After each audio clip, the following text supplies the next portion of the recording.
Okay, so I recently just received this personal message regarding the video that I made a while ago about converting SRT subtitle files and merging them with an AVI file.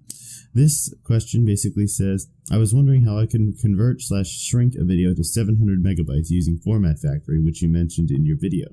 If you create a video about Format Factory's shrinking method, it would be very grateful.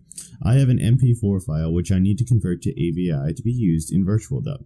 I used Magic Video Converter and it came out to be 1.1 gigabytes, and when I converted it from 699 megabytes MP4 to AVI, which basically means that he had a 699 megabyte MP4 and he converted it to a 1.1 gigabyte AVI.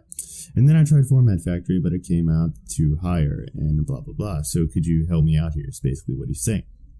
So, the video he was referring to, as I said before, was the video about taking SRT subtitle files and merging them with AVI video files using VirtualDub. And so I was searching around to go ahead and find out how to do this. So what he was asking is how to convert the 1.1 gigabyte AVI to 700 megabytes just for shrinking, and I said you could do something like that with Format Factory, and you can, but it's always harder to work with AVI files is what I found out with my personal experience. So I was going around and I was looking in Format Factory and couldn't find a way to shrink the video files. However, I was able to find something that was even better. I found out that you could just you can go right ahead and merge subtitle files with video files through Format Factory without having to go ahead and do all of this overly complicated stuff that's in this video. So this video right here is the overly complicated version of what I'm about to show you now. The video I'm about to show you now is completely 100% easier. So you won't need to convert your 1.1 gigabytes AVI down to 699 megabytes again, because you can just take that 699 megabyte MP4 and drag that into what we're about to do. So just hold on a second. I got the stupid Windows thingy. Okay, so here we are, and we have Format Factory, and then I have a test recording that I made in a test subtitle file to go along with this test recording. You can use any different type of video format. It doesn't necessarily have to be AVI. However, I have AVI because I just use this screen capture program to make a quick recording. So what I'm going to do is I'm going to open up Format Factory. And then I'm going to just go ahead and drag my files in after this window gets out of my way. Sorry, there's a lot of unnecessary windows popping up. So let's just drag this up here to make it easier for you guys. So I'm going to drag my recording into Format Factory, and I like to select all to MP4 just because I want my final video to output to MP4. And then what we're going to do is we're going to click on Settings.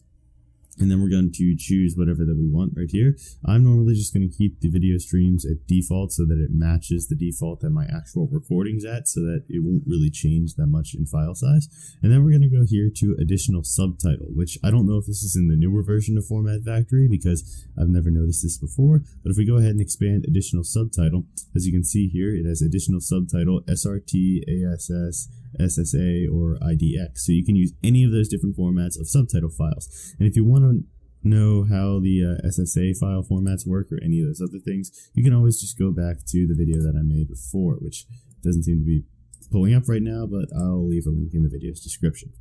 So what we're going to do is we're going to go over here and we're going to browse for the SRT file that we made right here. I have my test SRT file. We're going to click open, and we're just going to click OK.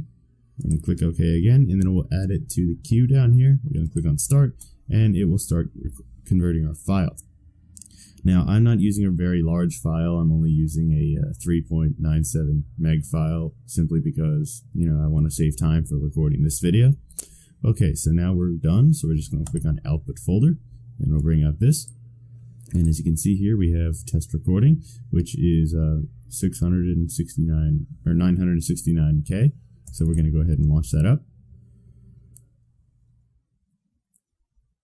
And once it launches up, right here, and play it back, you should see that it has the subtitles that I went ahead and embedded into it. And just to go ahead and prove to you, I'm going to launch up the original video file itself, and I'm going to show you that it did not have subtitles in it. As you can see here, no subtitles. And this one does have subtitles. And so that should be an overall way easier way of merging your subtitle files with your video files. And you shouldn't have to go ahead and convert all your stuff to AVI like you did in the other file. So that way you can, eliminate on your file size. So I know this didn't directly answer your question, but I hope this gave you something that could help you out. And thank you a lot for your question. And if you guys have any suggestions for anything you want to see in future videos, feel free to leave them in the comment section down below. Until next time, thank you for watching, and goodbye.